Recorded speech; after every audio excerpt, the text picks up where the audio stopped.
Bien, donc l'objectif, pour ma partie, c'est de pouvoir vous présenter les aspects réglementaires actuels, particulièrement ceux qui concernent en fait les bâtiments publics et ceux, de l'administration. Donc nous, on va parler rapidement en fait, en quelques mots de la réglementation européenne et nationale. Je vous évoquerai en fait les évolutions réglementaires qui vont bientôt arriver.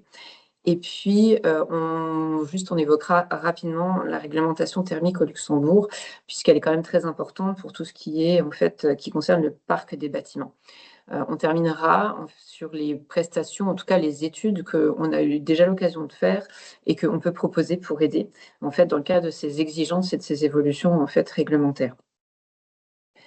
Donc, en fait, ce qui est important quand même d'avoir en tête, c'est qu'il y a beaucoup de choses aujourd'hui relatives à l'énergie qui découlent de la directive pour l'efficacité énergétique, qui est régulièrement révisée. Et là, en l'occurrence, la dernière fois, c'était en 2023.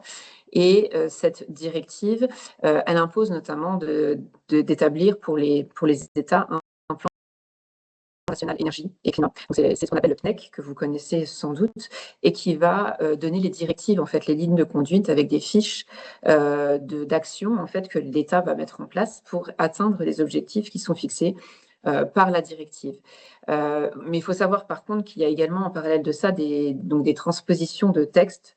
C'est-à-dire que pour pouvoir vraiment être active, les recommandations peuvent être actives, là, il faut qu'il y ait des transpositions en droit national.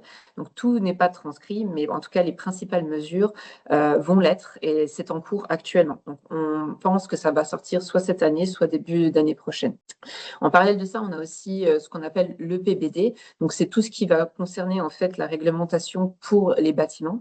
Et il faut savoir également, donc c'est là qu'on va retrouver notamment toutes les logiques en lien avec les CPE, les certificats de performance énergétique, dont on parlera à la fin des 10 minutes.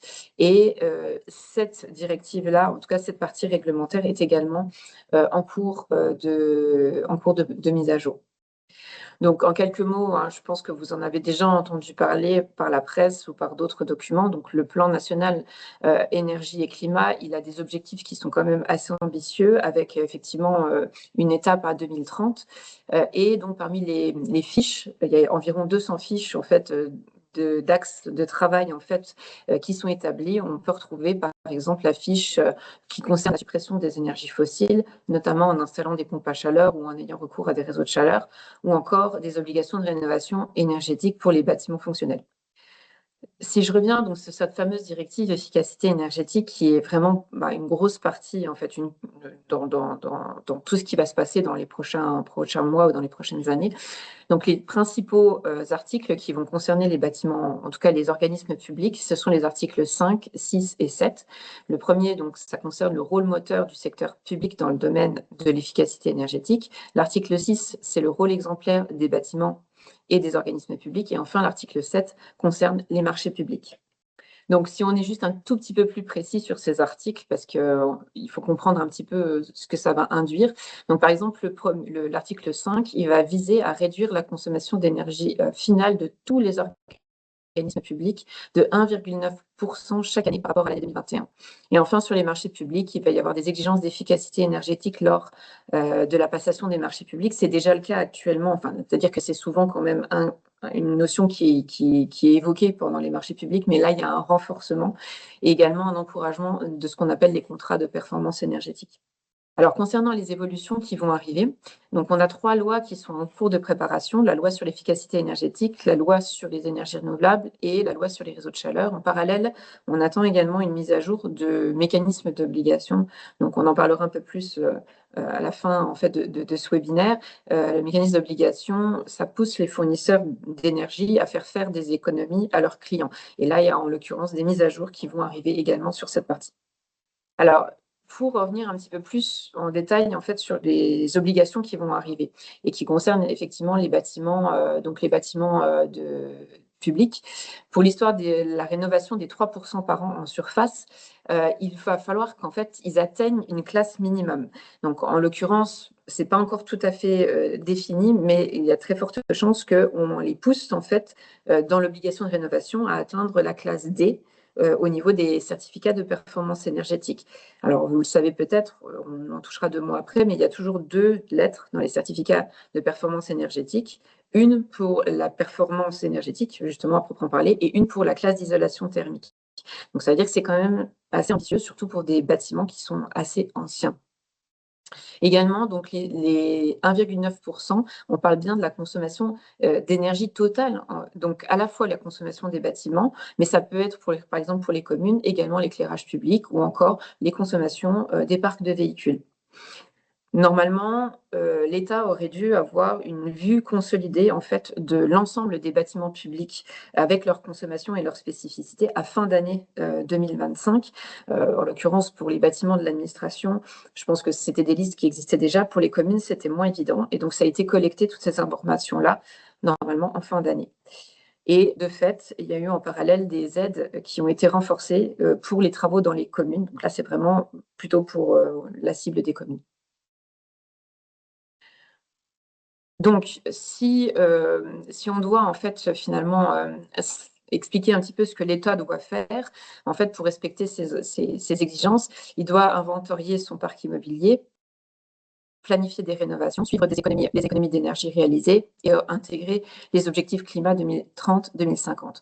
Bien sûr, il y a quand même des exceptions qui pourront être acceptés. Ça ne veut pas dire que tous les bâtiments seront nécessairement exemptés, mais en l'occurrence, il peut y avoir des tolérances ou lorsqu'on a bien sûr des impossibilités techniques ou les cas où les coûts sont vraiment complètement disproportionnés ou encore lorsque les gains énergétiques sont vraiment trop faibles.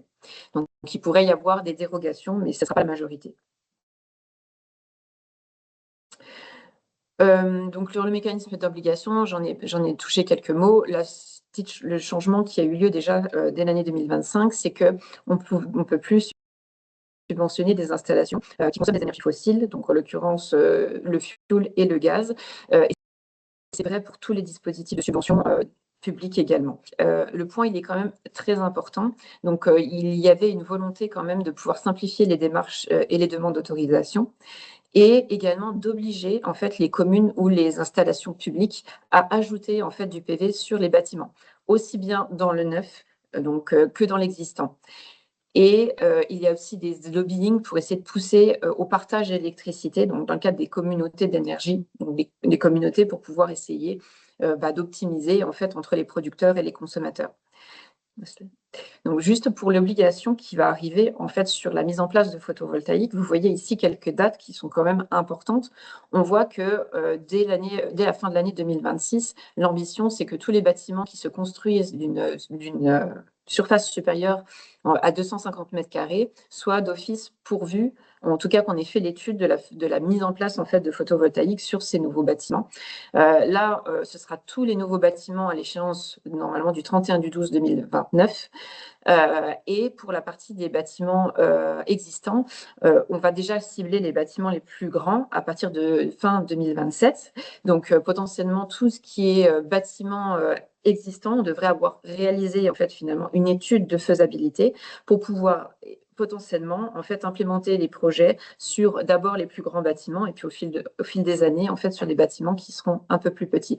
Donc l'idée c'est quand même que il puisse y avoir une tolérance en fait sur la réalisation. Une fois qu'on a fait une étude de faisabilité, on se rend compte que pour X ou Y raison, techniquement, c'est pas faisable.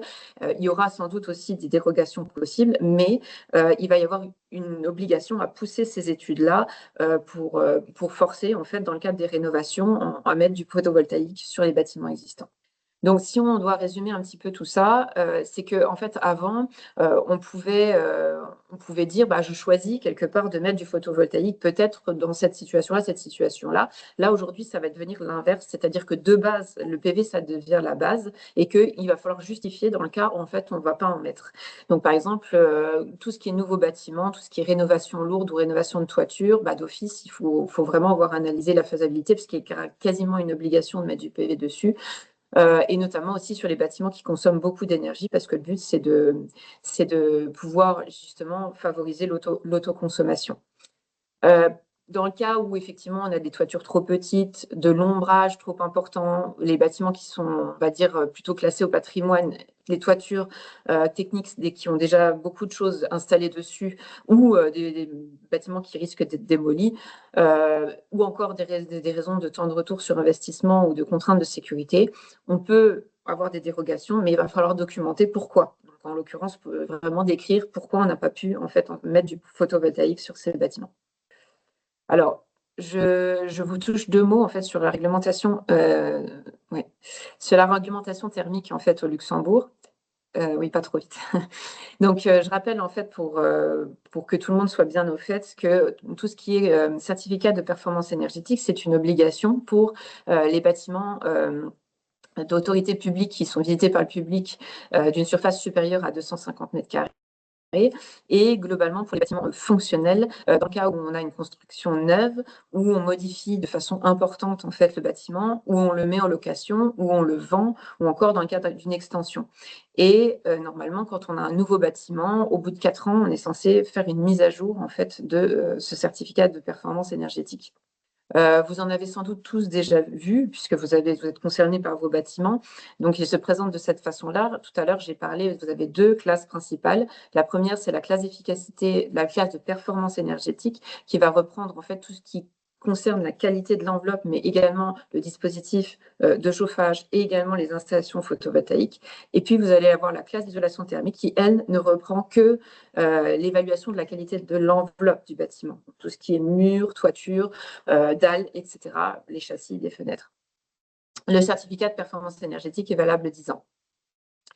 Donc, je ne rentre pas dans les détails, mais vous voyez qu'en fait, le bâtiment va être évalué en comparaison d'un bâtiment en fait théorique finalement. Et donc, il faut que normalement, on soit en ligne avec ce bâtiment théorique qui est défini dans le système. C'est ce qui va conditionner la note. Et donc ce qu'il faut comprendre, c'est que, dans le cas où on construit un nouveau bâtiment, on va être quasi obligé, en fait, maintenant, pour tout ce qui est bâtiment fonctionnel et ce, déjà depuis 2021 quasiment, de construire en classe A, on va dire, à peu de choses près, si on veut simplifier les choses. Quand on rénove un bâtiment, c'est-à-dire quand on va faire une modification sur un des éléments du bâtiment, il n'y a pas d'obligation d'atteindre une classe, en fait, A, B, C du bâtiment au global. Par contre, sur l'équipement ou sur l'élément qui va être modifié, il faudra respecter des exigences minimales. C'est-à-dire que si, par exemple, je rénove la toiture, en fait, de ma toiture dans un bâtiment, je ne peux pas dire je vais mettre 5 cm d'épaisseur d'isolant. Il faut qu'en fait, on ait une épaisseur et ce qu'on appelle un lambda d'isolant qui soit, on va dire, respectueux de la réglementation en vigueur. Donc, et ça, c'est défini sur tous les loops, sur tous les pôles, que ce soit sur l'enveloppe ou sur les techniques. En fait, il y a des minimums préconisés. Donc, encore une fois, on n'oblige pas l'atteinte d'une classe, sauf si, entre guillemets, on est dans les obligations réglementaires qu'on a vues précédemment. Mais en fait, on oblige à minima de respecter des minimotechniques en fait, sur les différents éléments.